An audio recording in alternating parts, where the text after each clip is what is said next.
자, 새날에 아주 오랜만에 센 언니 열린민주당 비례대표 1번 김진애 당선자님 나오셨습니다. 어서 오십시오. 네, 안녕하세요.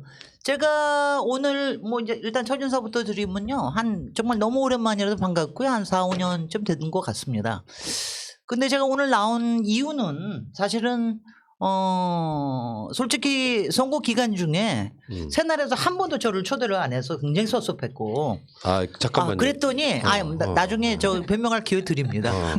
사회 보실 거예요 지금? 그리고 그때 나중에 강민정 의원님하고 몇 번 토론을 해서 제가 조금 그때 사그라들었지만 그래도 예정에 있는 너 좀 나를 초대를 안 할 수가 있냐 이런 생각을 했었고요. 그건 나중에. 지금 근데 잠깐만. 오늘 나온 거는 우리 열린민주당 지지자들 150만이 얼마 아직도 여러 가지 이 사후 이걸 겪고 계셔서 제가 좀 힐링 드리러 나왔습니다. 네. 제 이야기 되죠? 해도 됩니다.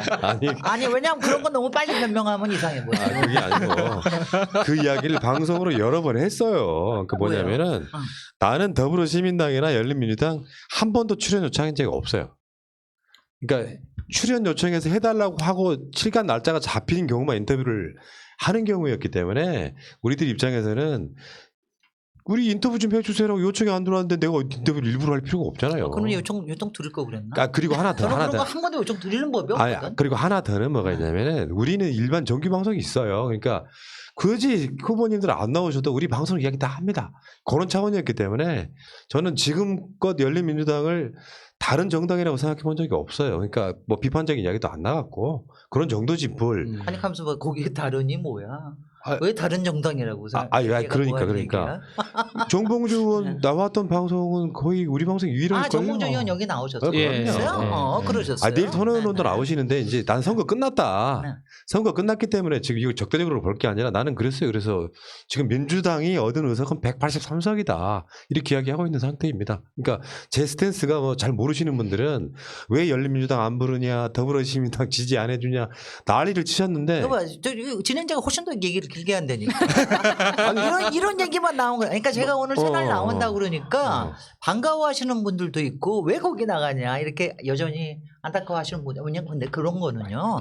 제가 이제 먼저 150만 지지자들께 먼저 얘기 드릴 거는 이런 일들은 부지기수로 일어나는 일입니다. 그러니까 너무 마음에 상처를 가지실 이유는 저는 없다고 생각을 하고요. 그리고 이제 방송사도 그렇고 특히 팟캐스트도 다 각기의 나름의 사정이 다 있습니다. 그 얘기를 고지고대로 얘기할 수도 없고요. 그리고 그러니까 이거는 서로 어느 만큼 양해를 해야 되는 게 있고 만약 뭔가 쥐어패고 싶으면은 이제 방송이 끝난 다음에 그게 뭐 이런 아니라 생각입니다. 우리 입장에서는 나쁘게 보시면은 양다리 걸쳤다고 하고 네. 좋게 보시는 분들은 중립이었다고 하는데 문제는 나는 한 번도 열린민주당이 아니라고 생각해 본 적이 없어요. 그러니까 거기에 대해서는 뭐 잘 모르시는 분들이 후보 인터뷰는 더불어시민당 인터뷰 되게 많이 했어요. 했는데 문제는 한 번 내가 요청해서 나온 방송이 아니에요. 전부 다 해달라고 요청을 했는데 열린민주당은 그 사이에 숫자 안 되는 가운데 전국 돌아야 되니까 예를 들어 그 숫자 안 되는 숫자로 인터뷰 같은 거 요청 안 하면 바쁜가 보다 하는 거지 뭘 거기다. 그랬어요. 자, 진짜 제대로 들어갈게요. 오해 풀렸어요. 아니 뭐 오해 글쎄요. 뭐 풀렸다고 칩시다. 안 그러면 앞으로 못 갈 테니까. 오케이 바리. 자, 우리 센 언니 오랜만에 진짜 나오셨는데 김진애 당선자와 함께 인터뷰 한번 해보겠습니다. 김진애 하면 모르시는 분도 있어요. 나 깜짝 놀랐어. 정말요? 왜? 그러니까 우리나라에 김진애만큼의 석학은 나는 어떤 분야에 이 정도는 돼야 석학인 거예요. 일단은 도시기획건축가 그리고 나중에 이제 이명박 때는 4대강 관련한 어마어마한 역할을 하신 건데요. 3번 신도시 도시 설계하신 분이시고요. 인사동길 설계하신 분이십니다. 서울대 공대 나오셔가지고 MIT에서 석사 박사를 하신 분이에요. 그러니까 이쪽 분야에 우리나라의 최고 전문가라고 보시면 되죠. 그 MIT는 한국 최초 아닙니까? 가만히 있죠. 가만히 있죠. 저 말이죠. 네. 제발 저를 한국 최초라든가 뭐 또 여성 최초라든가 이런 거로 저한테 좀 이렇게 좀 완장을 채우지 말아 주십시오. 그러면 처리하겠습니다. 너무 세. 발언을 처리합니다. 네네. 그런 거는 하지 말아 주시고요. 석학이라는 것도 좀 뭐 최고 석학 이런 것도 좀 그런 말이 그럼 듣기 최고 좋고. 센 언니 어떠세요? 아니 이런 건 있습니다. 그러니까 도시라고 하는 게 제가 워낙 건축부터 출발을 했는데 이제 도시 공부를 했는데 사람들이 굉장히 저를 생각을 하는 거는 굉장히 좁은 거로 생각을 해. 건축이나 도시라는 걸 이제 좁은 거로 생각하는데 건축은 약간 좁을 수도 있지만 사실 도시는 정치, 경제, 사회, 뭐 그렇죠. 철학, 통계 모든 걸 다 아우르는 분야거든요. 그래서 저 정치 공부도 했고요. 경제 공부도 했고 경영 뭐 이런 거 다 공부하고 그랬기 때문에 상당히 넓은 그리고 이제 저를 얘기를 하면은 앞으로도 지금 아마 오늘도 그럴 것 같은데 제가 18대 국회의원 할 때 워낙 4대강 저격수로 좀 역할을 많이 했기 때문에 저를 4대강 전문가 그렇죠, 이런 식으로 그렇죠. 하는데 솔직히 그거는 그때 이슈가 그거였기 때문에 제가 한 거지 뭐 제가 그거로 자꾸 좁히려고 그러는 거는 제가 일단 거부합니다. 오케이.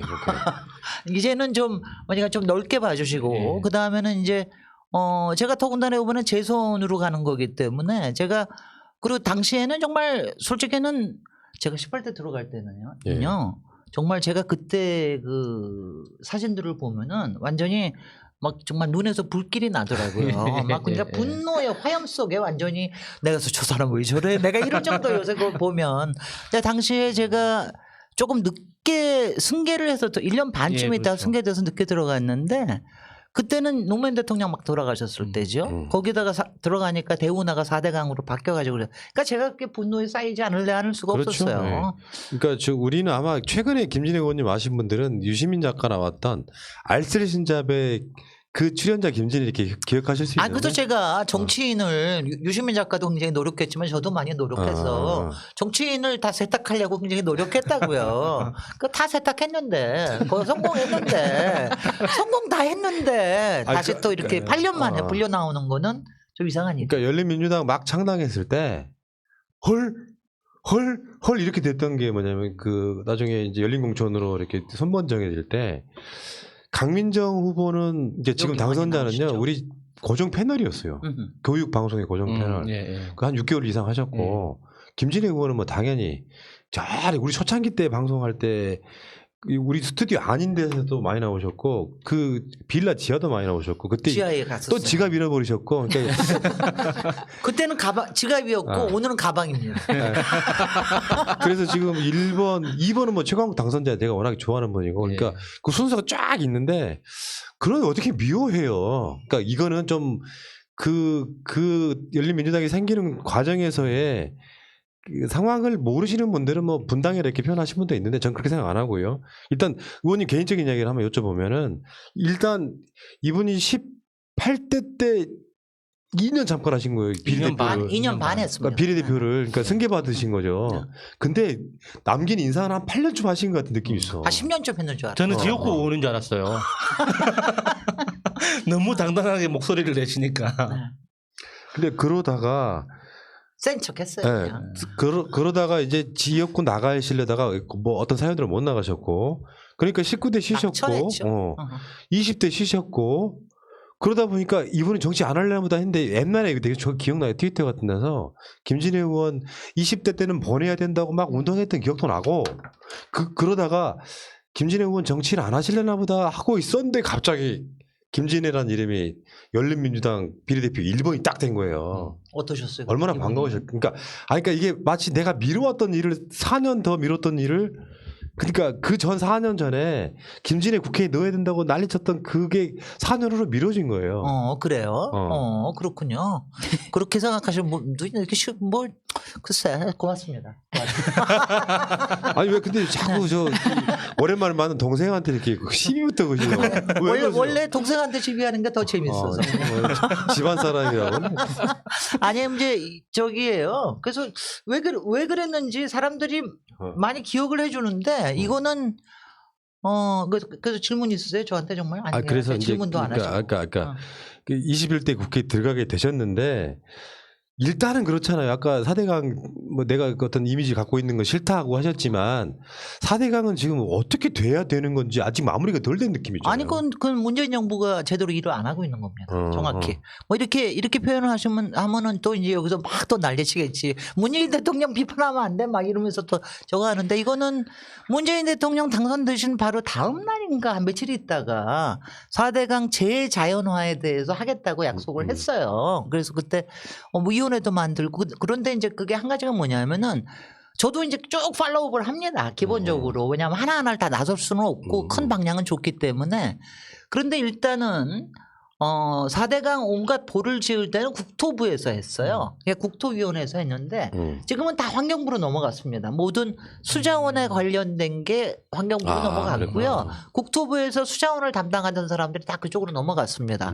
그래서 지금 환경부 장관도 조명래 장관 정말 환경에 관심이 있으신 조명래 장관이시고 또 지금 수자원공사 당시에는 그 원용이라고 그랬던 수자원공사의 사장도 당시에 박재원 교수님이라고 굉장히 비판에 동참하셨던 연구하셨던 교수님이 지금 수자원공사 사장을 하시는데도 지금 이제 잘 안 되죠. 잘 안 되는 건 뭐냐면은 가끔가다 문을 열긴 여는데 수문도 항상 열려 있는 것도 아니고 모니터한 거에 대해서도 안 나오고 그다음 몇 개 볼을 이거를 허물라고 뭐 얘기를 했는데 그것도 잘 안 되고 그러니까 재자연화가 굉장히 좀 너무 지연되고 있는 게 아니냐. 그리고 이거에 대한 관심 뭐 근데 한 가지는 이렇습니다. 이런 거에 관심 갖는 사람이 잘 없어요. 문제가 있을 때는 꼭 지역구에서 맞아요. 바로 앞에 있는 요 사람이나 반대하고 나서는 거지.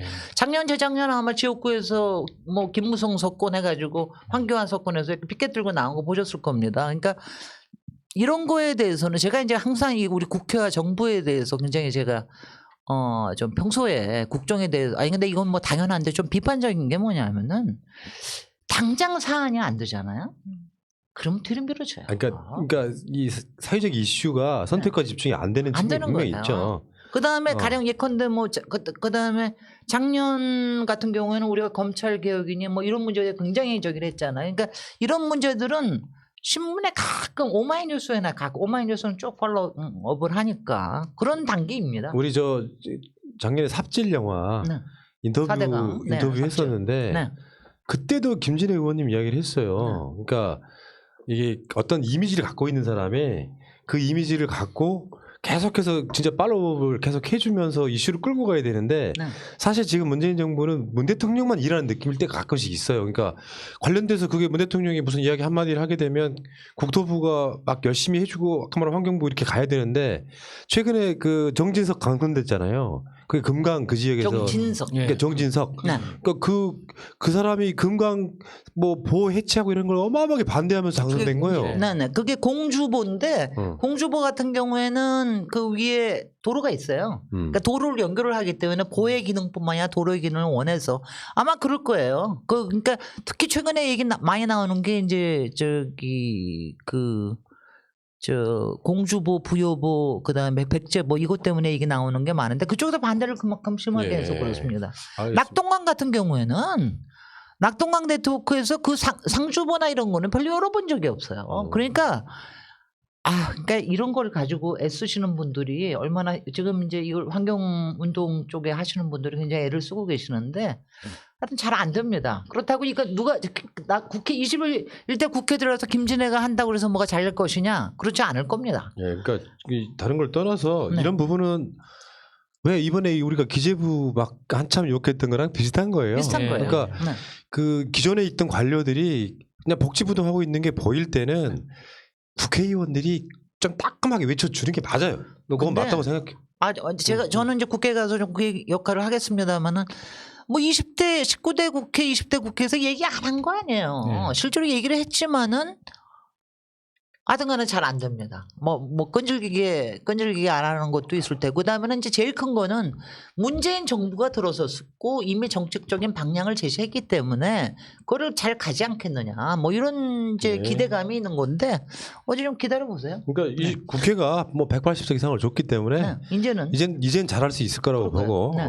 거기다가 이제 앞으로 문재인 정권 다음 정권이 민주당에서 계속 될 거라는 신호만 딱 관료들이 받으면 달라지겠죠. 여태까지는 안 받았나 봐. 예, 아직까지는 그런 게 없었나 봐요.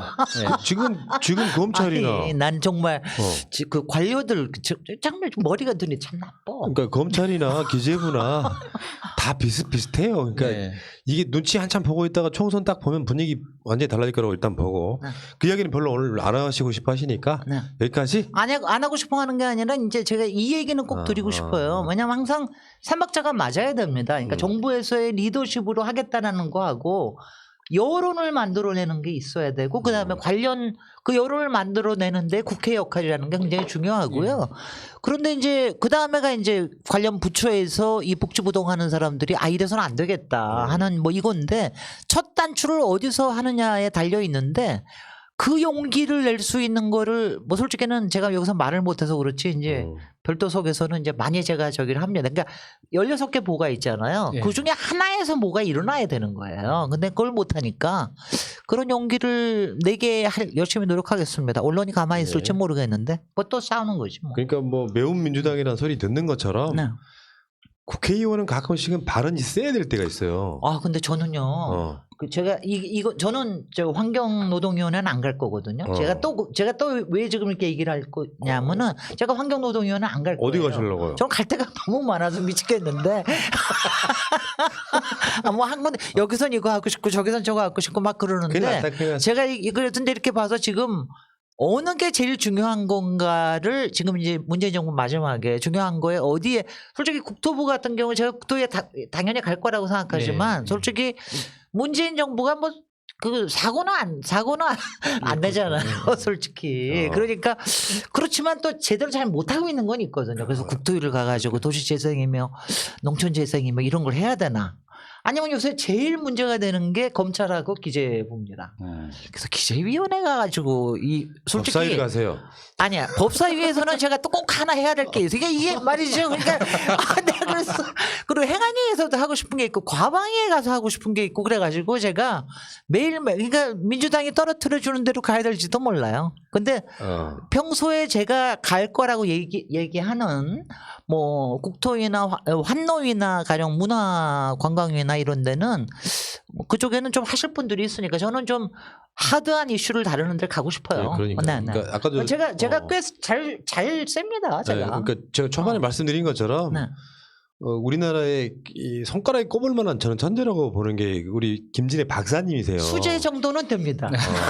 인정하시잖아. 그러니까 수재는 돼요. 그런 재능들이 국회에서 좀 잘 쓰이길 바라겠고요. 네. 그 이야기는 여기까지 할게요. 네. 잠시 쉬었다 올게요. 예, 예. 네. 네. 잠시 쉬어도 돼요? 아니요. 이거는 아시는 게 아니야? 광고 넣는 시간이요. 자, 마차님. 네, 마차님. 또 야수입니다. 야수님. 예. 맨날 저기서만 듣고 이게 만나뵈서 반갑습니다. 어. 제가 오늘 책을 가져왔는데요. 여기 책이 제가 김진애의 도시 이야기라는 책은 3부작으로 작년 말에 나온 책이에요. 이게 이제 야. 제가 뉴스공장에서 하는 도시 이야기에서 하는 거 이거 굉장히 중요한 또 제가 하고 싶어하는 것들이 거기에 담겨 있고요. 이 책은 여기 비치하시고 제가 이 세 권은 여기 이거 다 베스트셀러였거든요. 보라. 근데 왜 공부하는가? 김진애가 왜 석학이 아닌가를 잘 알려주는 책이 이거예요. 왜 공부하는가는 여기에 드리고 그 다음에 여자의 독서는 우리 마차님 맞죠? 네. 그 다음에 이 한 번은 독해져라가 이게 군대에도 납품되는 책이에요. 아니 제가 이게 이명박 정권때 이게 납품이 돼서 야 김진애가 누군지 모르나 보다 군대에서는. 근데 굉장히 베스트셀러가 된 거고 젊은 사람들한테 도움이 되는 책이라서 예, 제가 고맙습니다. 드립니다. 우리 당선자님 정말 진해. 사람이 진짜 진해. 아니 그러니까 이것까지 챙겼는데 이 무거운 걸 챙겼는데 오케이. 내 가방은 놓쳤어. 자 계속 가겠습니다. 네. 그러니까 원래 이제 다시 국회에 나온다면 민주당이었겠는데 열린민주당이라는 분명히 당적은 다른 당으로 나오신 거예요. 네. 그래서 열린공천 통해 가지고 또 비례대표 1번이 됐어요. 최근이 막 원래 나오실 생각이 없었죠 처음에는. 당연하게 없었죠. 근데 그게 수락하는 과정에서 국회의원 한번 할래라고 하셨던 건 그렇죠. 뭐였어요? 네. 그게 잠깐만 좀 요거는 얘기 드리는 네. 게 사람들이 하도 악해가지고 그러니까 저는 솔직히 제가 처음부터 얘기하면 저는 열린민주당 생겼을 때 창당한다고 얘기했을 때부터 이거 괜찮은 옵션이다. 우리 민주진영에. 예. 그래서 이거는 조금 응원해 줄 만한 일이다. 이렇게 생각하고 있었어요. 그리고 열린 공천을 한대요. 그래서 이거 됐는데? 이거 뭐가 됐는데? 이러고 그랬던 차였어요. 근데 저한테 연락이 올지는 몰랐죠. 솔직히. 근데 저한테 연락이 왔을 때는 제가 거론되리라는 건 알았습니다. 국민들이 이제 추천을 하는 거기 때문에 예. 추천하는데 뭐 거론은 되겠죠. 그래서 이제 저기가 연락이 오면은 근사하게 거절할 말까지 쫙 준비해놨습니다. 사람 마음이 그래. 네네.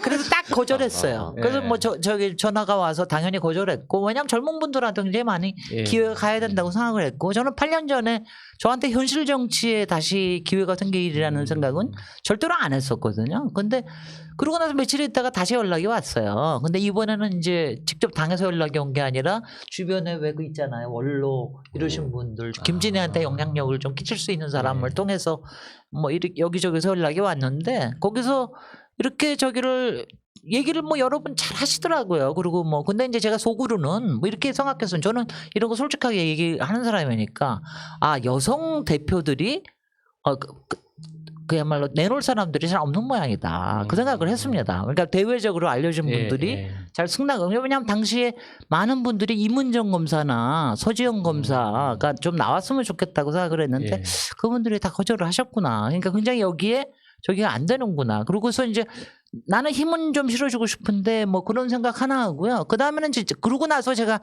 생각해 보겠습니다 하고 한 또 3, 4일 생각을 했는데, 거기서 이제 저기를 한 거죠. 이거는 확실히 코로나 때문입니다. 코로나가 코로나 김진애를 살렸네. 아니, 그러니까 이게 뭐냐면은 제가 이 포스트 코로나, 이제 우리 지금 이제 21대 국회 시작되면서 포스트 코로나를 본격적으로 얘기를 해야 될 때가 그렇죠. 와요. 근데 포스트 코로나가 여러 가지 당장 뭐 우리한테 잠깐만요. 네네. 찾아와. 그거 좀 드리세요. 수고비 좀. 알아서 하시겠죠? 네네. 네. 그래서 그래서 저기 어디까지? 포스트 코로나. 그래서 왜냐하면 저도 이 코로나 와중에서 이것저것 고민을 했어요. 근데 이게 정말 우리한테 오는 이게 재앙일 뿐만 아니라 굉장히 심각한 워닝이 지금 오고 있는 거예요. 근데 지금 단기간으로서야 우리가 이걸 어떻게 빨리 헤쳐나오느냐, 경제적인 압력들을 어떻게 좀 잘 풀어나가느냐, 그러면서 또 세계에서 어떻게 기회를 마련하느냐, 이런 것도 중요하지만 또 한편에서는 우리 전체 삶의 그야말로 구도 자체가 굉장히 많이 달라지는 지금 인류적인 사건이거든요. 요 시점에 국회에 있으면 괜찮겠다. 그리고 제가 그동안 얘기해 오던 것에 대해서 본격적으로 좀 얘기를 할 수 있겠다. 그러니까 제가 가령 4대강 같은 거를 이렇게 반대했던 이유도 사실 여기에 관련되어 있는 거 아닙니까? 그렇죠. 환경재앙이라는 게 결과적으로 인간한테 돌아온다. 그게. 이런 생각이잖아요. 그러니까 이런 거를 좀 얘기를 할 수 있겠다 하는 이런 게 있었어요. 그래서 이건 뭐 제가 할 일이 있을 수 있겠다라는 생각이 들었습니다. 네. 그러니까 우리 당선자님, 네. 우리 양진애 박사, 그러니까 김진애 박사님 같은 경우는 저는 뭐 이게 어떤 과학적으로 설명이 잘 안 되고요. 그렇게 될 팔자였기 때문에 그렇게 됐다고 생각해요. 더 좋은 말도 하면 안 될까? 그러니까 운명? 하는 말인데. 팔자보다 운명이 좋다. 알겠습니다. 그러니까 결국에는 그렇게 돼서 이제 당선이 되셨는데, 이거는 그냥 어느 날 갑자기 떨어지는 게 아니고요. 살아온 세월에 대한 어떻게 보면 보상이에요. 정치 뜻이 없었을 뿐이지. 8년 동안. 현실 정치에. 제가 표현을 하면 항상 현실 정치에는 제 기회가 없어졌다는 거지. 정치에는 항상 관심이 많아. 저는 항상 정치에는 관심이 많아. 저는 정치가 우리 일상을 너무나 좌우하는 거라고 생각을 하기 때문에 정치에는 항상 관심을 꺼트린 법이 없어요. 그리고 저도 바깥에서 제가 도와드릴 수 있는 어떤 것들은 또 쭉 해왔고요. 그래서 그런데 현실 정치를 다시 할 수 있는 기회가 온다라는 거는 이건 뭐 글쎄 저로서는 하여튼 제 인생에서 제가 상당히 계획파기 때문에 제 인생에서 대개는 계획한 대로 사는데 이번이 딱 세 번째로 제가 계획하지 않은 일이 제 인생에도 일어나서 굉장히 좀 저도 설레고 두근두근하고 야 이거 잘해야 되는데 왔어. 그걸 팔자라고 하는 거예요. 팔자 이거 저 좋은 잃어버려도 말로 찾는 하자고. 것도 팔자고. 좀 더 문학적으로 하자고. 이게 제 가방이고요. 아이고. 아이고 참네. 돈을 제가 벌었어요? 의원님 지갑에서 알아서 10,000원 드렸습니다. 아, 10,000원밖에 안 들어. 되게 싸다. 에이. 너무 싸다. 아니 그분이 남겨주시려고 그래가지고 아니 10,000원 다 받으시라고. 그래요. 네. 굉장히 잘했네. 굉장히 착하신 분이네. 네. 고맙습니다. 네. 더군다나 이 가방은 제가 만든 가방이기 때문에 아. 이거 세계에 하나밖에 없는 가방이라서. 어. 네. 자, 자 계속 그래서 하시죠. 그 운명을 그 저한테 찾아온 뭐 일종의 말하자면은 또 하나의 뭐 기회이자 또 이제 좀 또 하여튼 뭔가 하여튼 지금 시대에 다시 한번 뭘 해야 된다라고 하는 열심히 해보려고 그럽니다. 알겠습니다. 네. 근데 이제 좀 예민하고 아픈 질문일 수 있는데 네. 일부에서요. 이것도 일종의 갈라치기지. 그러니까 비례대표 1번, 2번, 3번이 당선이 됐는데 4번한테 양보하라고 김진애 의원 사퇴하라는 사람들이 있었어요. 네. 소위 말하면 그 자기들이 싫어하는 그 친구들 있지. 권충류.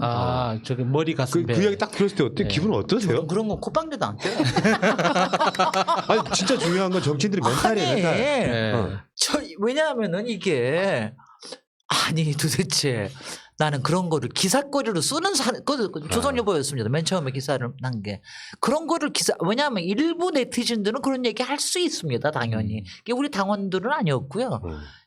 할 수는 있어요. 근데 그거는 그냥 센티멘트가 있는 것이요. 그냥 그러니까 그런 게 있을 수가 있는 거지. 그걸 기사화를 하고 또 그 기사를 다음날 또 다시 기사화를 하고 그다음 딴 데서 받고 그리고 열린민주당에 거기다 그걸 공격하기 위한 거는 뭐 강성 친문 지지자 이거를 공격하기 위해서 나를 쓰는 거거든. 그리고 김의겸 후보를 갖다가 저기 뭐 아주 어색하게 만들고 그렇죠. 그런 짓은 하면 안 되지. 그래놓고 민주당 일각이라고 하지. 저는 꽉 일각이라는 왜냐하면 표현이지. 저는요.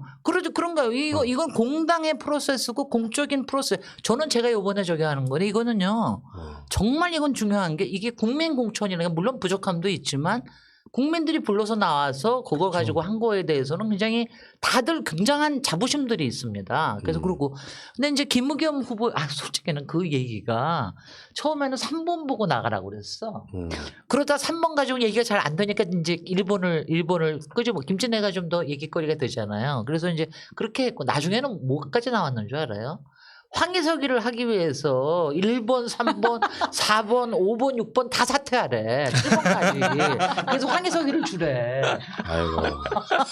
근데 그 기사가 사실은 보는 사람으로 하여금 기분이 나쁘게 만들더라고요. 그럼요. 네. 그렇게 해가지고 저는 근데 제 멘탈이 무식한 편이기도 하지만 야 이거 김진애 띄워주려고는 그러나 근데 저는 아무렇지도 않지만 그걸 보는 사람들은 네. 그렇게 하죠. 불쾌한 거예요. 왜 저기 친문 강성 애들이 정말 그렇게 이상한 애들이야. 막 맞아요. 네. 그런 식으로 그거 공격하기 위해서 만든 근데 그런 사람들이 네. 그 오늘 김진애 의원님 트위터에 공지 쓰셨잖아요. 오늘 새날 나오신다고. 네. 거기에 댓글 달아서 새날 나가지 말라고 하는 사람도 같은 부류예요. 비슷하겠죠. 비슷하겠는데 그런 거 신경 쓰지 맙시다. 이 세상에 해야 되는 일에 대해서는 저는 이렇게 항상 생각을 합니다. 그러니까 어딘가 비난을 하지 않으면은요, 그건 이상한 거예요. 어딘가 비난을 좀 받아야지 이게 진짜로 잘하고 있는 겁니다. 그렇죠. 네. 그래서 뭐 저희가 그 선거처럼 51대 49라고 그럴 수는 없지만 항상 그런 일들이 그런 거에 이렇게 왜냐하면 뭐 저도 제가 뭐 최강욱처럼 당해보지도 않았고 더군다나 조국 장관처럼 당해보지 않았기 때문에 어떨지 기다려보세요. 모르죠. 저도 기다려 봅니다. 또 무슨 일이 벌어질지 뭐 이제 왜냐하면 그렇게까지 그야말로 치도곤을 하는 거 아니에요. 그렇게 되면 어떻게 될지 모르겠는데 하여튼 맷집은 좀 강해져야 됩니다. 아유. 그리고 좋죠. 맞죠. 좋죠. 네. 멘탈 되게 강해요. 그러니까 우리가 가끔씩은 그러니까 매운 민주당이라는 표현이 뭐냐면은 역할 분담이라고 생각해요. 그러니까 센 사람도 있고 어떻게 최강욱 같은 당선자가 본인의 본성을 숨길 수 있겠어요. 있는 딱 그대로 논리적으로 윤석열 직격하면 거기에 맞는 역할이 있는 것이고 또 민주당은 민주당 나름대로 또 역할이 있는 것이고 이런 식으로 이제 혐오 플레이를 하면 되는 건데 이게 어느 날 갑자기 어떤 상황에 있던 사람도 김진애도 욕하고 최강욱도 욕하는 이런 저는 구조는 기본적으로 반대를 하고요. 네. 선거 때야 뭐 선거 때 저 뉴스 뭐 공장 나가서 뭐 네. 저 김원준 총수한테 또 좀 싫은 소리 하셨고 그랬죠. 아, 싫은 소리는 안 했고 좀 어. 놀렸지. 열린민주당 어디가 마음에 안 드세요? 그랬지. 아, 그러니까 그런 거 숨기지 않는 게 필요한 정신이 있어요. 다 입 다물고 있고 점잖은 척만 하면 그게 국회가 움직이겠어요? 최강욱 당선자가 예를 들어서 검찰에 대해서 세게 이야기를 하면 민주당도 자극을 받고 그러면 서로 조화를 이루어가는 거지. 최소한 다른 건 몰라도 열린민주당이 문재인 정부나 문재인 대통령을 배신할 사람들 아닌 걸 확실하잖아. 그럼 같이 이렇게 협업 플레이하면 되는 거죠. 그러니까는요, 여러분들이 그런 거는 저기 해야 되는 게 가령 이제 우리가 가끔가다 어떤 특정한 사안에 대해서는 제가 아까 문재인 정부가 너무 힘이 약했다 4대강에 대해서는 뭐 뒷심이 좀 약한 거거든요. 그러니까 그런 것처럼 그런 걸 비판한다고 그래서 그게 문재인 대통령을 지지를 안 한다는 게 아니고 그런 건 배신이 아닙니다. 그렇죠. 그런 거는 네. 이제 이런 것들을 좀 판단을 하셔야 되는데 그런 것들에 관계없이 뭐 조금만 얘기하면은 뭐 어쩌고 이러는 거는 우리가 좀 성숙해져야 정치적으로 네. 성숙해져야 됩니다. 자, 근데 비례대표 1번이고 지금 열린민주당에 내일 손혜원 나오면 또 여쭤볼 질문이긴 한데 네. 지금 이제 전당대회 준비하는 상황이에요. 아 지금 이제 당 대표 당대표 뽑는 거. 거의 뭐 글쎄. 음. 네네. 어떻게 돼요? 궁금하다. 아니 솔직히 아. 제가 속상한 거는 이런 거야. 열린민주당에서 당 대표를 선거를 한다 그러면 아무리 3석밖에 안 되지만 뭐 좀 얘기가 좀 나오고 그래야 될 거 아니야. 근데 아무도 보도도 잘 안 해줘. 아 근데 이제 그런 거를 위해서는 뭐 여러 가지 또 게임을 만들 수 있지만 이제 지금 열린민주당으로서는 그럴 때는 아닌 것 같아요. 솔직히 지금 뭐 우리가 당내에서 여러 가지 의견이 다른 거 가지고 표출을 하거나 이럴 때는 아닌 것 같고요. 이번이 첫 번 선거이기도 하고 많은 사람들이 그 사람이 했으면 좋겠다라고 하는 쪽으로 아마 수렴이 되지 않을까 이런 생각합니다. 제가 여기서 누구라고 얘기는 못하겠고요. 뭐 저는 아닙니다. 근데 문제는 지금 이제 정치권이 어떻게 가고 있냐면은 일단 더불어민주당에서 더불어시민당과 합당하겠다고 지금 예. 했죠. 그러니까 나중에 이제 공수처 이야기도 나오긴 할 텐데 그렇다 보니까 미래통합당에서도 미래한국당을 갖고 별도의 원내 교섭단체를 못 만드는 거예요. 그래서 지금도 그쪽 대체적인 분위기들이 그냥 합당하자. 교섭단체 만들지 말고 이렇게 되는 상황인 것 같더라고요. 대략적으로 보면은. 그래서 이 타이밍에 이제 열린민주당에 대해서는 열린민주당 구성원들은 대략 그런 거 아니에요? 민주당이 하기 나름 아니냐 이게 그런 입장 아니십니까? 아니 근데 이거는 민주당에서 우리가 뭐 나서서 아니 별도의 교섭단체 만들자 이런 얘기 할 수 없잖아요 도대체. 그런 거 없으니까 그거는 민주당에서 죄송합니다. 결정해야 될 일이고요. 뭐 그거는 그쪽에서 판단을 다 그렇게 하셨기 때문에 합당한다고 다음 달 벌써 이번 달이죠. 이번 달 15일 날 전당원 투표로 합당한다고 얘기를 했기 때문에 아마 그쪽으로 가시지 않을까 싶고요. 아마 이제 저는 중간 과정에서 솔직히 이제 김홍걸 후보한테는 상당히 좀 기분이 안 좋았죠. 그러니까 똑같은 비판을 하시더라도 그게 그쪽에 이제 표를 끌어들이기 위해서 한 거지만 가령 뭐 배신이라는 말을 하거나 아니면은 뭐 탈당한 사람들이 어쩌고저쩌고 뭐 자격 없는 사람 이것까지도 제가 참았어. 근데 다음에 국민의당이다 이러는 데서 제가 잘 못 참았지. 아니요. 그래서 내가 그때는 화가 나서 내가 안철수 옆에 가서 같이 뛸까 막 이런 생각까지 했어요. 우리를 어떻게 국민의당하고 얘기를 붙이시냐고요. 아마 그건 이제 호남에서의 아픔 때문에 그러신 것 같은데 그 다음에 이제 선거 끝나고 난 다음에 김홍걸 당선자께서 또 얘기를 여러 번 센 발언을 하셨는데요. 그거는 아마 김홍걸 당선자께서 시민당하고 민주당하고 꼭 합했으면 좋겠다. 그거를 푸시하기 위해서 했던 발언이라고 저는 생각을 합니다. 그러니까 그러지 않을 수 있는 것도 내부에서 여러 가지 생각들을 했거든요. 근데 그렇다고 생각을 해서 그 부분에 저희가 특별하게 뭐라고 얘기를 할 수가 없어요. 저희로서는. 그렇습니다. 지금 현재 포지션은 일단은 열린민주당 단독으로 당 체제를 정비하고 있는 과정인 거예요? 아니 원래 그런 거 아니에요. 원래 의원 하나가 뭐라고 그러죠? 걸어다니는 무슨 뭐 입법기관이라고. 입법기관이라고 어. 얘기할 때는 언제고 이제 3석밖에 안 된다고 우리 걸어다니는 입법기관이 3이나 있는데 근데 이제는 3밖에 안 된다고 막 그냥 구박하고 그러시지 말라고요. 아니 뭐 4석 있는 4개 있는 정당도 있는데 네. 3개하고 뭐 아이, 큰 차이가 있다고. 민생당은 지금 원내 교섭단체인데 한석도 네. 없어요 이제. 네. 그러니까 한 명만 있어도 대단한 거죠. 사실 네. 알고 보면은. 그러니까 처음에 이제 막 여론조사가 한참 올라갈 때는 한 10석 이렇게 더 막 나올 줄 알고 그랬었는데 실제로 선거 결과는 좀 실망스럽지 않으셨어요? 아니 근데 이제 제가 아 일본이니까 상관없나? 이제 면접했을 때 그때가 4% 나왔을 때요. 그래서 제가 그때 예측을 해서 저는 12% 나오리라고 예측을 해요. 10에서 12% 나오리라고 예측을 했는데 솔직히 저희가 가장 많을 때가 15%까지 나왔는데 이제 좀 떨어진 게 뭐냐면 뒷심이 달려요. 여하튼 왜냐하면은 일단 본선거가 시작이 되니까 지역구가 먼저 위주잖아요. 지역구의 경쟁 구도가 훨씬 더 먼저 나오고 왜냐하면 제가 근데 요거 하나 또 화가 났어. 왜 안철수 뛰는 건 보여주고 우리는 안 보여주는 거야.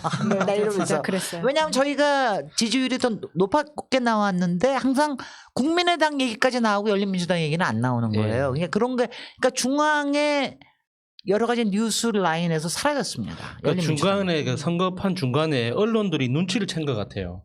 이게 어떤 목적이든지 간에 열린민주당을 때리기 위해서라도 언론에 나오기 시작하면 지지율은 자연스럽게 올라가게 된다는 걸 언론이 눈치챈 다음부터 오히려 열린민주당 자체를 언급을 안 하는 것 같아요. 글쎄요. 그랬던 것 같고요. 그 다음에 이제 제가 이제 왜 그러면 그렇느냐 뭐 그 얘기를 또 나중에 조금 드릴 기회가 있을 텐데 이런 건 있었어요. 그러니까 저희가 뒷심이 부족한 것도 있었습니다. 내일 이제 손혜원 의원님이 나오시면 또 이제 그 얘기 하실 텐데 왜 손혜원 의원님은 특히 이제 이번에 전략 전체를 총괄을 하셨기 때문에 솔직히 저도 나름대로는 전략에는 나름대로 한가락을 합니다만 이번에는 그냥 다 따라가 드렸거든요. 왜냐하면 너무 짧은 기간 동안에 이걸 해야 되기 때문에 딴 거를 뭐 집어넣기가 어려워요. 그래서 전체적으로 따라가 드렸는데 근데 일단 중앙 언론에서 그런 태도를 가지니까 손혜원 의원님의 그 광고 전략이나 이런 게 잘 안 먹혔고요. 그 다음에는 또 하나는 우리가 유튜브는 24시간 계속해서 했어요. 저도 많이 하고 그랬는데 원래 유튜브라는 건 확산성이 이렇게 많은 매체는 아니거든요. 유튜브는 매니아죠, 매니아들이 저거 한 거라서 그래서 그런 부분에서도 우리가 좀 약했다. 뭐 이런 생각하고요. 그래서 제가 본선거 사흘 전에 제가 비례 1번으로 나가서 이제 호소문을 읽은 게 그때 안홍구 위험합니다. 뭐 그다음에 우리 황희석 위험합니다. 주진영 그냥 집에 돌아가야 될지도 모릅니다. 근데 설마 김의겸이 돌아가리라고 생각을 안 했단 말이에요. 솔직히. 네. 왜냐하면 그때도 우리 다 그거 하면서 김의겸을 빼고서 얘기했어요. 김의겸까지는 당연히 된다. 그래서 왜냐하면 우리는 5번이나 6번에서 턱걸이를 하리라 정도까지는 생각을 했는데 그거 안 되니까 정말 속상합니다. 그게 제가 아까 말씀드렸던 걸로 설명이 가능해요. 네. 팔자야 그게. 지금 아니 글쎄요. 그러니까 알겠습니다. 왜냐하면 제가 또 특히 떨어지면 제가 그때 18대에는 17번이었거든요. 네. 15번까지가 당선권이었어요. 근데 조금 더 하면 할 수 있으리라고 열심히 뛰었는데 안 되더라고요.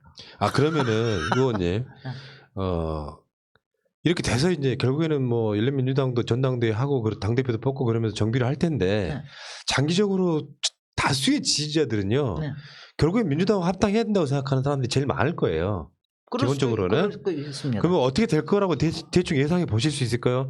비례대표 1번으로서 한번 분석 한번 해주실까요? 아니 뭐 그거 우리는 하여튼 열린민주당은 열려 있기 때문에 누구 한 사람의 생각으로 가는 건 아니고요.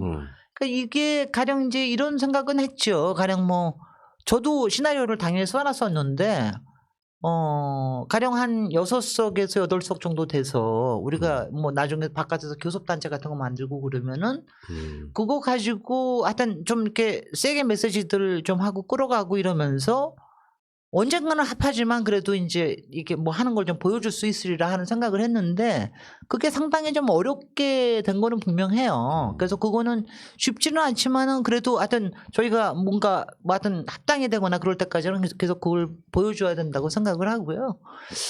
그 다음에는 이제 이제 이런 생각. 저는 이제 요번에 열린민주당을 찍은 150만 지지자들이 정말 상당히 예, 놀라운 예, 사람들이에요. 그러니까 그 구박과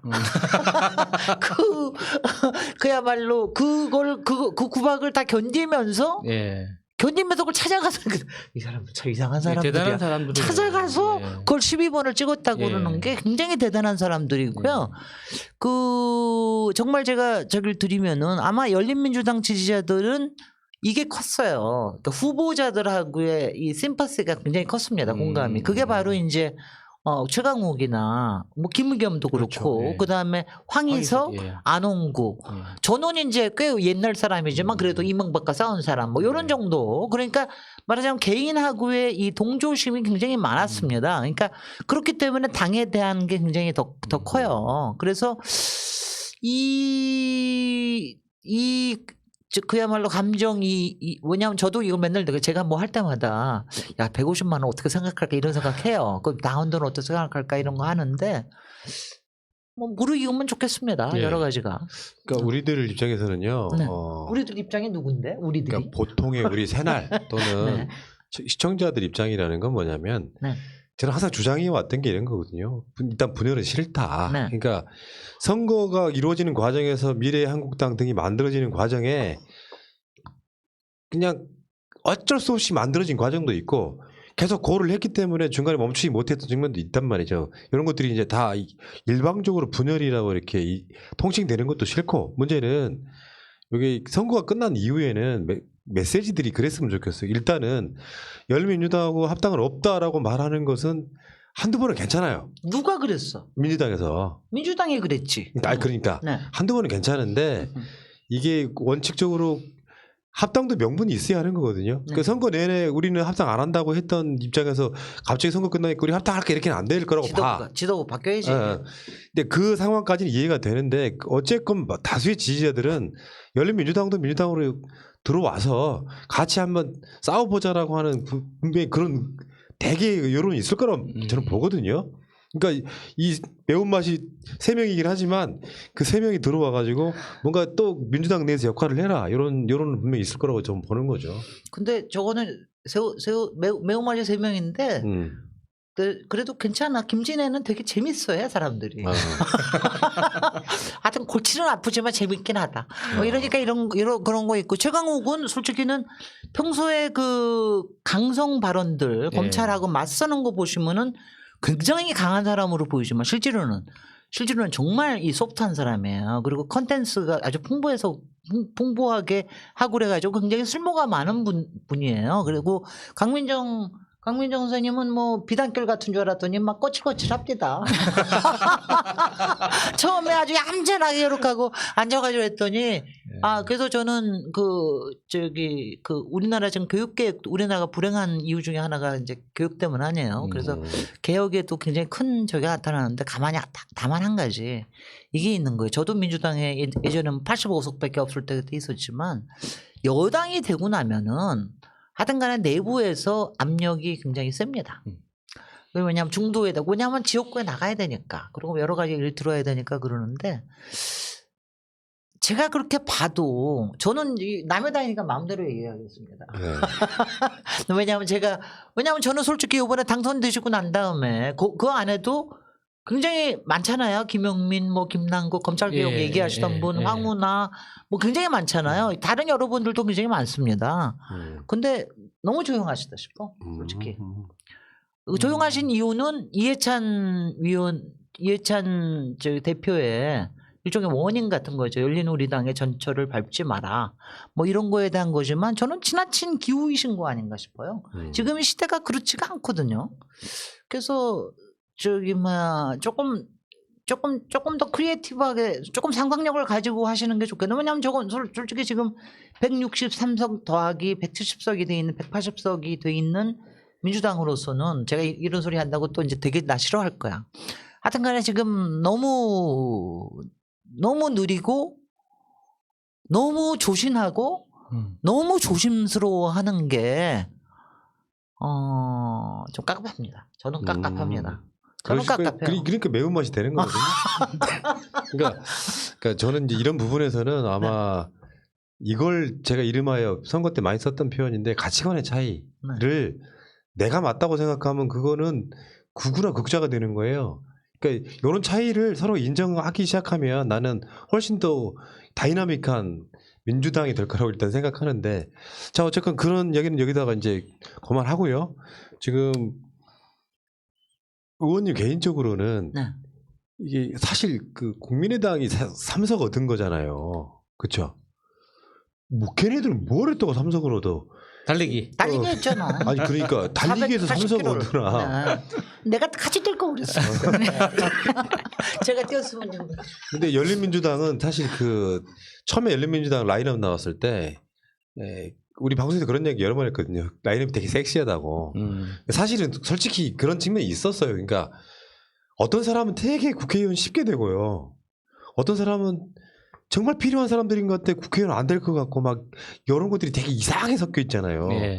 모 정당의 비례대표 1번은 저 사람 국회의원 안 했으면 좋겠고 의미도 없을 것 같은데 1번 하고 있고 막 이런 상황들이 있어요. 그러니까 이번에 원래 1번 중에 그런 사람이 많아요. 저도 그런 사람일지도 몰라요. 지성호나 태영호도 마찬가지잖아요. 네. 지성호나 태영호도 알고 보면은 그런 사람들이 국회의원 하느니 하다못해 밑에 김의겸이나 황희석 이런 분들이 하는 게 올랐지 사실 알고 보면. 근데 그 국민의당은 사실 한 것도 없는데 3석을 얻고 열린민주당은 뭔가 어마어마한 열망을 갖고 가도 3석을 얻고 뭔가 좀 불공평하긴 해요 사실. 아니 근데 원래 인생과 사회는 불공평한 겁니다. 그 과정에서 어떻게 열심히 하느냐 하는 건데 뭐 솔직히 불공평하다고 보지는 않은 게 그래도 국민의당은 여전히 만약 안철수 당이라고 그랬으면은 더 많이 가져갔을 거예요. 근데 국민의당이기 때문에 그냥 세석에 그쳐버리고 말았는데 거기는 그래도 대선 후보라고 하는 이 아우라가 있잖아요. 그것 때문에 그 정도 표라도 간 거고요. 저희 같은 경우에는 제가 이제 지금 말은 그렇게 하시지만 솔직히 열린민주당의 후보들 있잖아요. 지금 이른바 약간 네임드가 되어 있는 분들이 저쪽에서는 셀럽이라고 이해찬 대표 정말 마음에 안 들어. 왜 우리를 셀럽이라고 그래? 자기 자신이 셀럽이면서. 그러니까 제가 선거 때 이런 말 참느라고 혼났어요. 참으셨구나. 참아야지 어떡해. 그러니까 제가 안 그러면 또 그 트위터에다 아침마다 제가 그거 올렸을 텐데 제가 얼마나 아주 독하게 짧은 말로 잘 하는데 참았습니다. 근데 제가 하고 싶은 말씀 하시는 게 네. 아침마다 이해찬 대표 출근하시면 듣는 방송이 우리예요. 그래요? 하고 싶은 말 다 하세요. 아니 근데 이해찬 대표가 셀럽이라고 얘기하시는 거는 그건 굉장히 비겁하게 얘기한 거고요. 그다음에 셀럽이라기보다는 저는 이제 만약 하신다고는 인플루언서라고 저는 생각을 하는데 인플루언서가 훨씬 사회에 선한 영향력을 끼치는 사람인데 그러니까 여기에는 많은 지금 얘기되는 분들이 되게 기존 체제에 대한 개혁적인 성향이 강한 사람들이에요. 거기다 플러스 두 번째는 일머리를 다 아는 사람들이야. 일의 메커니즘을 알아서 어디를 건드려야지 저쪽을 이길 수 있는지를 아는 사람들이에요. 문제점을 제기할 그런 사람들을 보통은 기존 제도권에서는 싫어합니다. 불편해합니다. 아시죠? 그런 사람들 불편해합니다. 그런 사람들이 꼭 성공하고 그런 사람들이 꼭 국회의원 되는 게 아니거든요. 저도 근데 이제 알아요. 그런 거 아시죠? 있어요. 그러니까 조직원으로서 적합한지 안 한지가 중요하지. 네. 맞아. 그러니까 그런데 이제 열린민주당의 이런 성향을 솔직히 정봉주도 그렇고 손혜원도 그렇고 다 그렇지. 그럼 정봉주는 요즘에 그 근황 궁금해하는 분들이 많던데 혹시 연락 하세요? 아니 아니면? 2주일 전이죠. 2주일 전에 이제 선거에서 이제 일단은 하여튼 나름대로는 패했다고 저는 세석을 맞는 것도 기적이라고 생각을 하지만 애초에 목표보다 하니까 당분간은 좀 떠나 있으시겠다. 원한 건 좀 성공하고 그러면은 손혜원 의원님 정봉주 의원님 두 분 다 최고위원회 들어와서 으쌰으쌰 하면서 막 가려고 그랬는데 그게 조금 틀어졌죠. 지금 이제. 근데 가만히 계실 분은 아시겠죠? 그래도 상처를 많이 받으신 것 같더라고요. 상처는 그동안 하도 많이 받으셔서 아마 제가 보기에는 제가 아까 그런 거는 저기도 안 합니다 하는데 아마 상당히 멘탈 강하실 거라고 생각해요. 네. 이게 여기 이제 보니까 오늘 의원님 오랜만에 뵈니까 화법이 딱 아싸하잖아요. 그러니까 사람들은 그거를 이해찬 대표 좀 전에 발언 같은 거는 씹는다고 생각하는 분이 있고 나름 이 김진애 의원님은 그거를 일종의 농 비슷하게 하는 거예요. 같은 이야기를. 그러니까 받아들이는 언어가 사람마다 그렇게 다른 거죠. 한쪽에서는 이해찬 대표를 씹어하는 분이 있고 그 정도 농을 할 수 있다고 생각하는 분이 있고 이런 거죠. 당연히 농이 아니라 그냥 지적한 것뿐이에요. 그러니까 어쨌건 간에 네. 거의 연령대도 비슷하시지 않으세요? 두 분이? 나랑 저기 대학 학번 같아요. 그렇구나. 서울대. 서울공대 같이 들어갔는데 이 양반은 도저히 못 견디게 도학을 도저히 못하게 있어서 관두고 다시 시험 봐가지고 다음에 저기 인문계열 사회학과 가신 거고요. 저는 그분은 5학년 용띠고 저는 그 다음에고 뭐 그래가지고 저기 뭐 인연이 없지는 않죠. 제가 최근에는 잘 못 뵀지만 최근에는 그 전에 저기 뵙고 그럴 때는 해찬아 이렇게. 아니 그런 건 전혀 없고 그런 저는 뭐가 좀 징그럽다. 어느 저기나 공적인 데에서 그런 식으로 하는 거는 저는 없고요. 누구한테나 뭐 저기 하고 그런 거는 전혀 없는데 논쟁을 좀 했습니다. 정책이나 이런 거 가지고 좀 논쟁을 한 적이 여러 번 있는데 그런 걸 마다하시는 분이 아니에요. 그분이. 그리고 그렇게 하시면 되게 좋아하셔. 앞에서는 좀 얼굴 붉히는 것 같지만 당신이 그렇게 해오셨거든. 그러니까 이런 게 있습니다. 그러니까 저기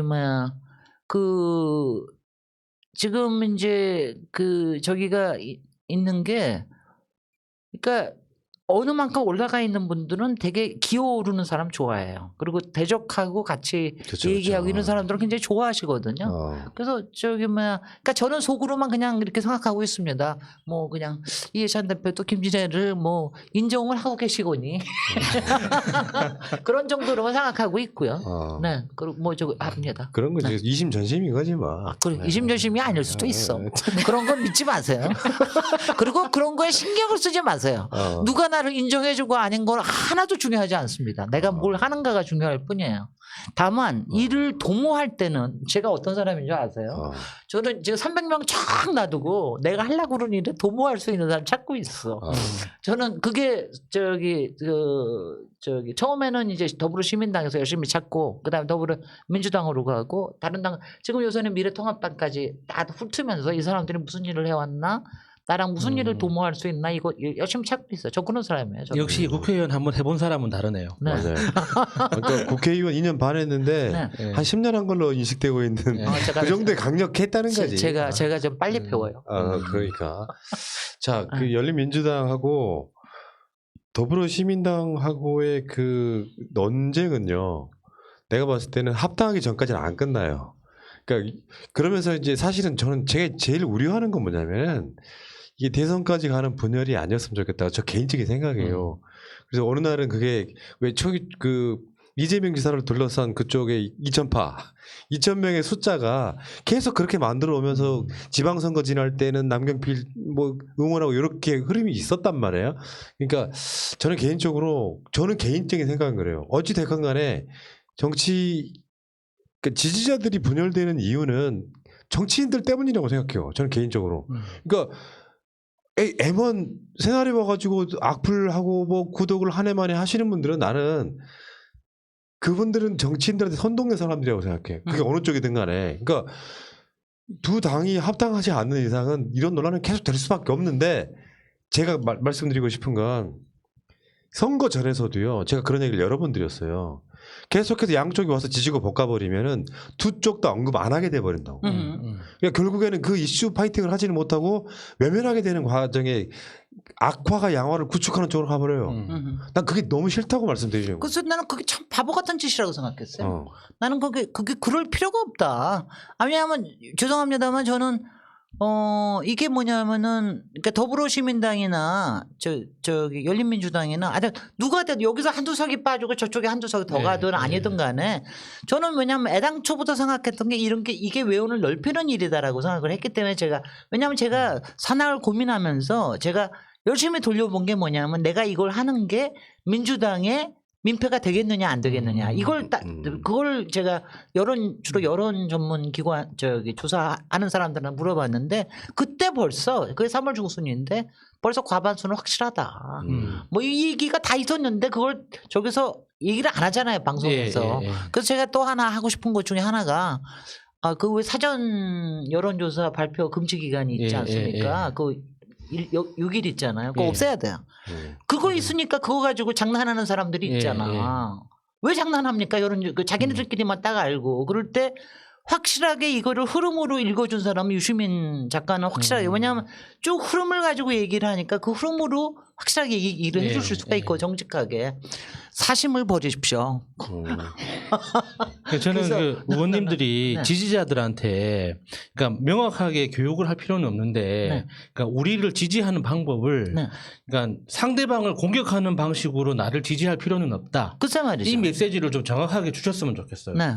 그러니까 이번에 근데 그런 게 열린민주당을 없어요. 지지하시는 분들도 그러니까 어떤 홍보의 타겟이 더불어민주당 당원을 대상으로 홍보를 하는 건 무의미하거든요. 그런데요, 실제로는 절대로 안 그렇게 됩니다. 네. 실제로는요, 김홍걸 위원님의 방법이 그쪽의 지지자들한테는 훨씬 잘 그렇죠. 먹혀요. 그러니까 이미 지지하는 사람이 있는 사람한테는 네, 네, 먹히는데 근데 그게 그러니까 열린민주당 정치의 수준을 입장에서는 굉장히 떨어뜨리는 것이 이거 한 가지 확실한 거지. 그것까지 이제 인정하는데 제가 또 김홍걸 위원 만나면 또 무슨 소리 들을지 모르겠네. 열린민주당 입장에서는 외연을 확장한다는 그 기본적인 취지를 달성하기 위해서는 네. 정치를 잘 모르는 사람들, 그러니까 아직 열린민주당의 존재조차 모르는 사람들을 대상으로 해서, 그러니까 이렇게 좋은 정책, 좋은 사람들이 있다는 걸 알리는 방향으로 지지를 표명을 했어야 되는데 아니 근데 솔직히는 이게 지금 이제 더불어민주당을 공격하는 방향은 최근에 조금 잦아들다가 갑자기 또 양정숙 사건이 예, 생겼잖아요. 맞아요. 김의겸이 또 소환된 거야.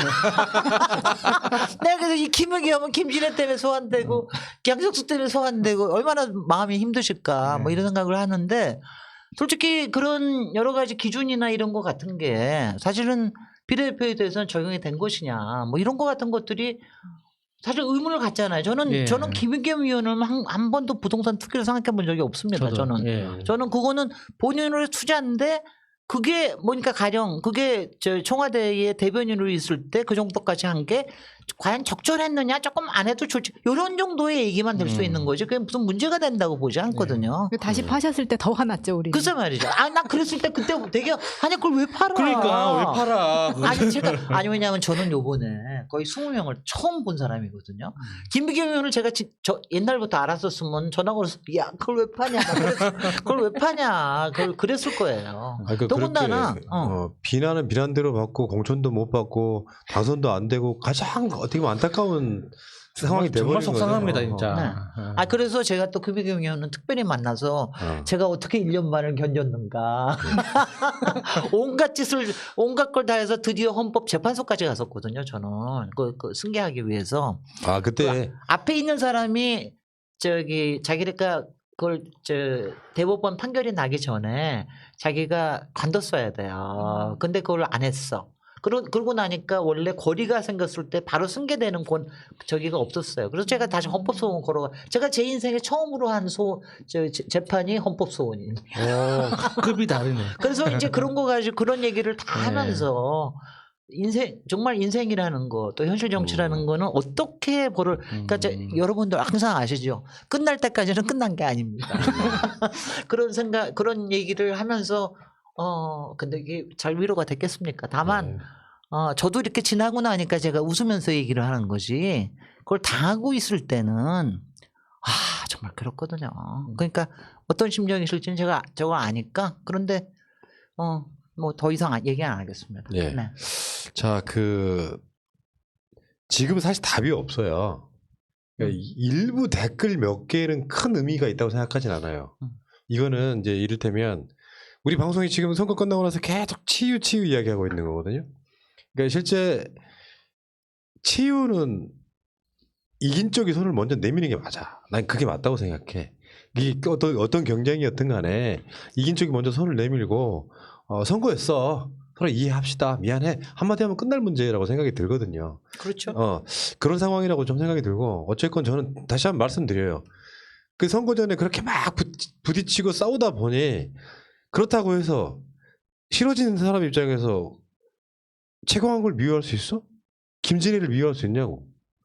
뭐 강민정 후보는 그렇게 알려진 분이 아니라고 치더라도 이런 상황에서는요. 제가 봤을 때는 당분간 어떻게든지 따로 정당으로 가더라도 나는 딱 스탠스 명확해요. 열린민주당 분들 문재인 대통령 예초에 본인들이 세웠던 깃발처럼 문재인 정부 많이 도와주세요. 이렇게 부탁드리고 싶은 거고. 근데 이거는 좀 생각을 해주시면 좀 민주당에서도 열린민주당을 이렇게 3석밖에 안 된다고 간과하실 건 아닌 게 저는 150만 아까 그분들이 네. 굉장히 좀 그분들이 뭐냐면은요. 저는 그러니까 민주당의 그 워낙 가졌던 예. 야성 그 다음에 그 도전하는 거, 그 다음에는 못 참는 불의에 못 참는 이런 것들, 그렇죠. 그 다음에 뭔가 제대로 가게끔 만들어야 되는 거에 대한 열망을 갖고 계신 분들이에요. 뜨거운 분들. 뜨거운 예. 분들이에요. 예. 근데 항상 그런 뜨거운 분들이 뭔가를 만들시거든요. 그래서 아마 이번 전당대회에서도 그 힘이 좀 나타날 수도 있고 예. 많은 분들이 또 더불어민주당 당원이기도 하세요. 그러니까. 그런 그런 열망이 항상 있다라고 하는 거는 인정을 좀 하시고 하면 좋을 것 같고요. 제가 아까 저기 뿌나님이 뿌나 아니에요? 뿌리 깊은 나무. 그런 나무에 정말. 뿌리 깊은 나무라고. 근데 이제. 뿌나님이 걱정하신 것처럼 저도 그게 혹시 내년 이제 중반기부터는 저 대선 자락이 벌어질 텐데 대선 자락에 뭐 항상 선거라는 건 또 뭔가 갈등이 있고 그래야지 뭐 그러는 거 아니에요. 그럴 때 쓰이거나 그럴까봐 좀 걱정은 합니다. 네. 근데 제가 아까 한 가지만 여쭤봐요. 저는 여태까지 2000을 몰라. 2000파가 뭐예요? 그러니까 2000이 뭐? 그래서 내가 많이 찾아봐도 딴 거는 많이 찾아봤는데 2000은 찾아도 안 나오더라고요. 그러니까 이희찬 대표가 네. 하도 민주당 당 게시판에 와가지고 네. 당 대표나 까니까 네. 이제 그때 당 게시판에 분석이 나왔나 보죠. 아이디가 한 2,000개 정도가 계속 그런 분당 그게 이제 트위터에 계시는 분들이세요. 그거예요. 난 그래서 2,000명. 2000이 뭔가 난 그래서 맨날 찾아도 안 나오는 거야. 오늘 하나 배우고 갔습니다. 저 김진애 1번 사태가 2,000파에서 나온 거예요. 그 2000명이에요. 네, 그 2,000명이 머리 가슴 배로 이루어져 있다고. 그 네. 저는 조금 더 저를 어떻게 하시려고 그러면 조금 더 세게 해보십시오. 그러면 제가 또 흔들릴지도 모릅니다. 자, 인터뷰를 더 길게 하고 싶은데 됐습니다. 오늘 사고 났어. 그래가지고 좀 시간이 딜레이가 많이 됐습니다. 돼가지고요. 네. 의원님 인터뷰는 딱 1시간 했고요. 네. 어쨌든 김진애 우리 이제 당선자님이시죠. 좋은 의정 활동 바라겠고 저는 4년 전을 기억해요. 김진애 한번 국회를 보냈으면 좋겠다 막 했던 그 운동들이 어떤 그런 열기를 다시 끌어올려서 결국에는 어떻게 설명해도 그건 운명일 수밖에 없는. 제가 4년 전에 그런 움직임이 있을 때 제가 엉두르려고 굉장히 노력을 했거든요. 나 절대로 안 가고 싶다. 그리고 나름대로 자유인 또 자연인으로 너무 잘 살고 있었는데. 그때는 의원님한테 그게 심포도였겠죠. 저거 심포도야 이랬겠죠. 심포도 지금도 그때는 맞다. 그때는 우리 문재인 정부가 있지 않을 때니까. 그래서 그랬는데 지금 하여튼간에 인생이 재밌네요. 예. 그 운명이 이상하게 이상한 방식으로 찾아온 이번에 운명을 제가 잘 좀 써보도록 하겠습니다. 알겠습니다. 어쨌든 네. 좋은 시간이었고요. 네. 사실 이런 방송 안 해도 되거든요. 우리 입장에서도 조용히 그냥 이슈만 파면 되는데 열린민주당에 대한 내 나름대로는 뭔가 좀 선거 때는 부르고 싶지 않아서 부른 게 아니고 신청 받아서만 불렀다는 얘기죠. 글쎄, 그러면 저한테 메시지를 보내야지. 신청하세요 하고 메시지를 보내야지. 그러니까 이거는 어떤 거냐면 사람에 따라서는 저건 분당이라고 생각한 사람이 있었을 거고 사람에 따라서는 저건 어쩔 수 없는 필연적인 어떤 상황이었다고 느꼈기 때문에 저는 열린민주당의 존재에 대해서는 그걸 긍정적으로 작용을 하면 되는 거지. 그걸까지 분당이고 무슨 막 국민의당 비유하고 이건 저는 마땅치 않다고 생각을 했고요. 근데 그리고 났더니 나중에 전화가 왔어요. 선거가 끝나고 나서 열린민주당 쪽 분들 많은 쪽에서 왜 푸른 나무는 열린민주당 안 불러줬냐를 방송 안 보셔서 그래. 그러니까 방송에 설명을 계속 드렸어요. 민주당이든 어느 쪽이든 제가 딱 한 번 그 많은 후보들 중에 딱 한 번 불러서 한 인터뷰가 장경태예요. 동대문에. 장경태 후보는 내가 인터뷰를 하고 싶더라고요. 직접 짠해서. 나머지는 다 인터뷰 해달라는 것만 소화했을 뿐이에요. 그러니까 그거는 감정적인 부분이 없다는 말씀을 드리고. 자, 어쨌건 우리 김진애 후보는 더 특별히 뭔가 기대가 되지 않으세요? 네. 판사베라 슈퍼제시 그다음에는 지가 끝났더니 안 들어와. 오늘 많이 들어왔어요. 많이 들어왔어요. 자, 저도 곧 이제 유튜브도 하고 그럴 거니까는 여러분들 많이 만나 뵙고요. 우리 같이 연대합시다. 예. 자, 오늘 김진애 당선자님과 함께한 오늘 즐거운 시간이었고요. 다음에 또 안 불러주셨다고 하지 말고. 뿌나는 절대로 내 유튜브에 안 불러줄 거야. 자, 수고하셨습니다. 우리 방송 지금 시사 방송 방송 연속해야 계속해서 돼서 하셔야 되죠? 빨리 내려가세요. 빨리. 자, 예. 고맙습니다. 또 놓고 가셔도 돼요. 이거는 이제. 네, 네. 고맙습니다. 돌려드릴게요. 네, 계속하세요. 네. 고생하셨습니다. 네.